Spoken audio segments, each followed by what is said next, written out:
What's up guys, I'm Anamik and Pretty Good Developer and welcome to my channel That Chats. If you're new here, please like and subscribe to my channel because I post videos about 2 times a week.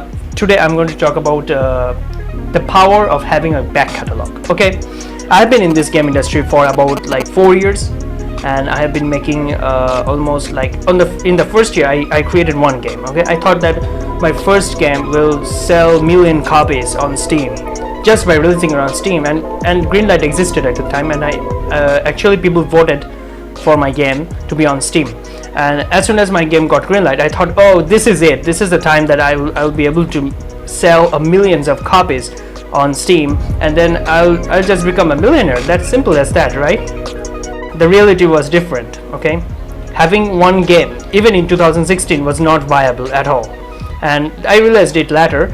And in the first week I sold 32 copies, and I thought I really thought I was devastated. Okay, I expected like I will sell 1 million copies, but instead it sold only 32 copies. That gave me a shock. Okay, then I realized something, that okay, I had no marketing budget, I had no publishers to go with, I had self-published my game, and this was my first game.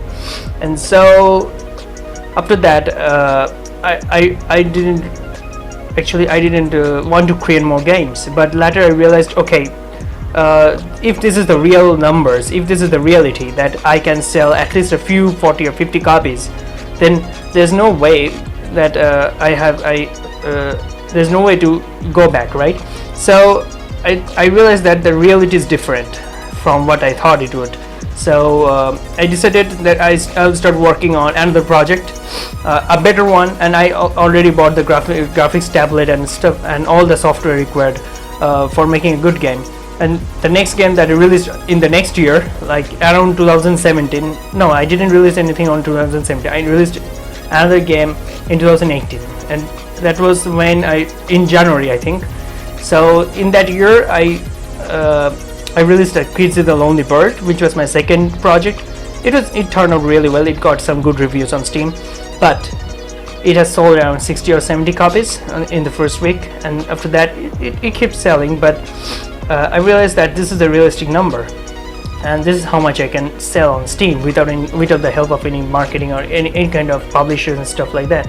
So I thought, okay, this is like and I realized something, that my previous game Nightmare Z was selling really well. Also, when I put it on sale from one time to another, Steam has a system where you can put your game on sale after several weeks. Okay, every several weeks you can put your game on sale, like on a week-long deal. Okay, so I thought, okay, I'll participate in week-long deals and see what happens. I also participate in bundles and stuff like that. So it really I saw that my games were selling even after I released the game 1 year ago, and I realized, okay, this is how things work. Like, having a back catalog has helped me to make money from my previous games, not only my new game but from my previous games as well. So I decided, okay, I will go with a challenge of creating many titles in a year, and I did. I really did. And having a back catalog is really important for developers. So I released many games in 2018, in 2019, and 2020. I'm also trying my best to do that. So I think it has been going successful for a while, and having a back catalog helps a lot. Like, for instance, in this summer sale, I sold some copies for my previous titles also. My previous titles, which I had released 3 years ago, are still selling even now. That means having a back catalog is super helpful when you put it on sale in the future, and there's a lot of potential that you can even make some money out of it. Like, for instance, if you have like 15 games, and if each game makes $2 within 2 or 3 days, then you get like $30 something, like for 15 games.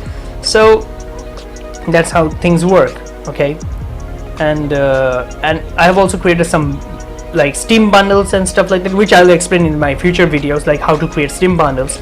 And this, from the bundles itself, I have got a lot of sales from there, and people were buying my games in bulk. Like there's a bundle, and they're just buying it for a really high price. So I thought, yeah, that would be a great opportunity to get some visibility and sales as well. And I was seeing that my horror games, which I had released in the previous years, are selling better than I thought, and the people are preferring to buy the whole bundle instead of buying the game individually. So I thought having game bundles is really important.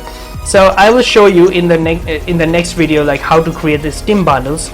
Like the Steam bundle section this works only when you have a back catalogs. Okay, if you have a number of games in your Steam account, this is what you can do. Okay, you need to release at least 2 games to be able to bundle that game, to add this game in a bundle. Okay, that's how it works, and it is really powerful, trust me. And in my previous sales that I did, like even during the week-long deals, within the first 2 or 3 days I make around like $30 or $40, something like that. And I even one of my highest sales day, I can still remember, it's around $50. Okay, someone bought my whole game catalog, and that's like oh, I made a $50 in one day. That's incredible, right? So I think having a back catalog is really important, and I would say go with the small ones, small games, okay, so that you can finish it as soon as possible. Even if you release 5 or 6 games or 4 games in a year, that adds up to it, right? And also make sure it's of a certain quality, because don't sell crap games, okay? Although the crap is subjective, but still I'd say put some effort into it before you get it on Steam, because it's important, otherwise people wouldn't buy it. So that's what I wanted to say. And if you're having a back catalog, if you don't have a back catalog, I would suggest you to make more games and get it out there on Steam. In that way you'll be able to build your user base also, and that would also help with your future sales in the so that's what I wanted to say, and I hope this video is really helpful for you. If it is, don't forget to smash that like button and subscribe to my channel, because I post videos 2 times a week. Sorry guys, I can't post up more because I'm really busy with my game development stuff, and also I will be working on a Halloween themed game. So every year I create a Halloween game. So this year I'm planning to do that, and the Halloween is right around the corner, like in October, and if I don't start right now, I will be able to finish it. So that's what I want to say. Please don't forget to smash that like button and subscribe to my channel, and also thanks for watching. See you again in the next video.